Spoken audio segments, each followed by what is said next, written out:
G'day legends, I hope you're all fantastic. I've got my hands on a Strymon FAIRFAX, their first all-analog pedal design, and it is definitely a departure for Strymon. What you see is what you get on this one. 3 controls, drive, level, and sag, a 2-way bright switch, a foot switch to activate or bypass the pedal. There's an input and an output jack on the back, and then a power jack, and that is it. No hidden menus, no secondary controls, no digital circuitry, no MIDI, no expression. This is designed to be something that you incorporate into your rig to basically act as a tonal enhancer. Having said that, it's not just a straightforward derivative of some other overdrive pedal. They have set out to recreate an entire amplifier topology in here. They've kept the controls simple, but this one can essentially totally transform the sound of your guitar and amp, or you can use it to enhance what you already like about your guitar and amp. I'll put some more information in the video description. As always though, the proof is in the pudding, so let's plug this thing in and make some loud guitar noises.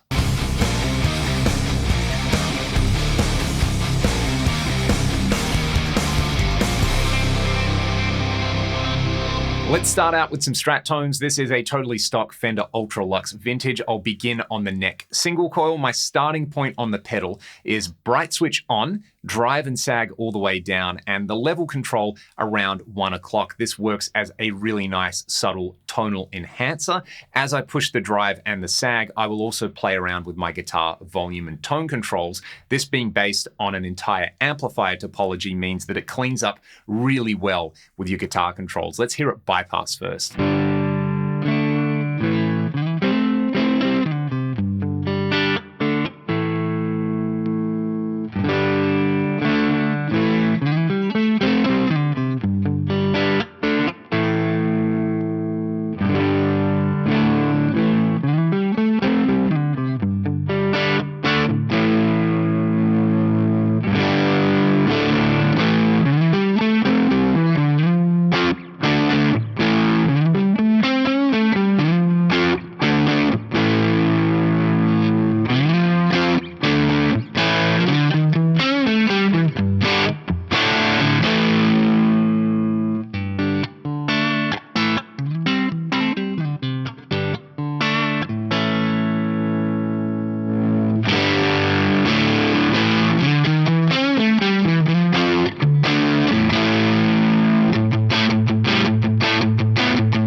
got some really nice stuff and some absolutely nasty stuff. And the control that takes you from nice to nasty is definitely that sag control on there. With the lower settings, it's just a glorious sounding amp style overdrive on there. Cleans up particularly well, especially if you leave that bright switch on there, which I think I would probably do most of the time. You know, if I was running a Strat into the FAIRFAX and then into a really bright amp like a Twin or something like that, it's nice to have that option on there. But I feel like you get the most out of the volume and tone control on your guitar with that bright switch on.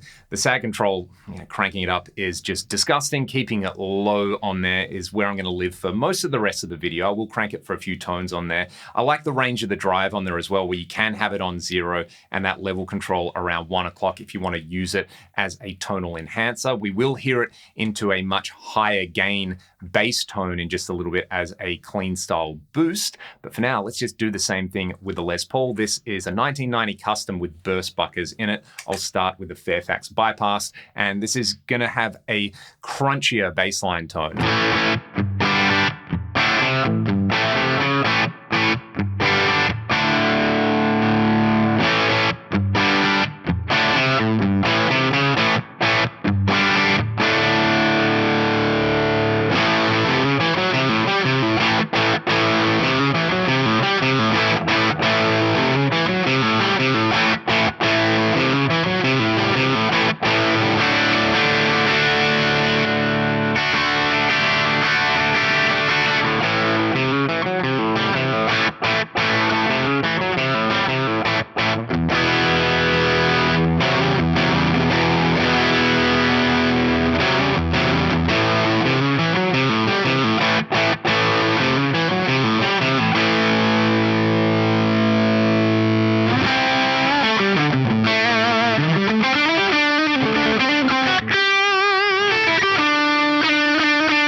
Strat, I think it really complements the core tone of the Les Paul on there. What I want to do here is use this to basically change up the feel of a high gain sound. A lot of modern amps are voiced to be super tight sounding, but sometimes rather than say take a flubby sounding amp and tighten it up with a particular type of drive, it can be fun to go the other way. Start with something a little more modern and tight, and then use something like the FAIRFAX to add a bit of sag and character back into it. So we'll hear the starting point. I'm gonna leave the bright on. I'll keep the drive low, but I will crank up that sag control as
There really is nothing like filth upon filth, right? What I really liked about that, though, was if you find the sweet spot with that sag control, you can actually totally alter the transient response of the guitar. In that low tuning, it takes it from a sort of modern high gain chugga-chugga tone into this really sludgy doom tone on there, hitting those low C power chords on there. If you got the sag just right, they had this bloom to them that they didn't otherwise have. It kind of reminds me of taking multiple drive pedals or stacking a fuzz like a big muff and another drive pedal in there. But of course, this isn't absolutely hollowing out the mids.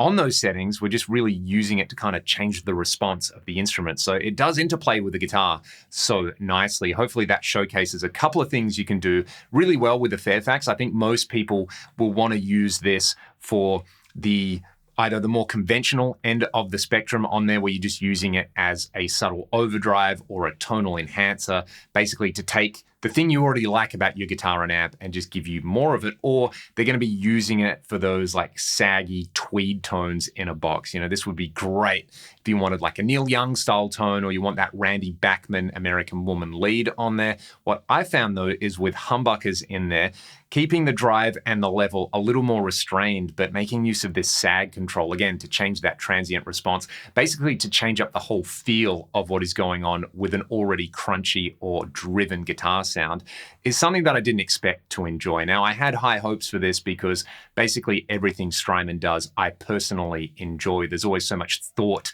that you can tell goes into these pedals, but for their first all analog pedal, it did remind me a little bit of the first time I tried a Big Sky, where you plug into it and you go, well, you know, it's a reverb pedal. What can a reverb pedal do for me? And then you lose a whole bunch of time just playing on it because the sounds are so great. The interface is so well laid out. The presets are awesome. So I was a little bit skeptical about taking those things away from a Strymon pedal, but it's such a lovely what you see is what you get tonal enhancer or tone shaping tool on there. And I really hope they do more of these analog style pedals. I believe this is going to be an entire series for them. So Strymon always find ways to surprise. They've definitely surprised me with the FAIRFAX. I didn't think it would be for me, but again, and these drop C tones with that sag cranked up, I really, really enjoyed it. A big thank you to Ambertech here in Australia and to Strymon for getting me one of these so I can make this video. I'll put more information in the video description, along with links to check out some music that I make, my Patreon, and my blocks libraries.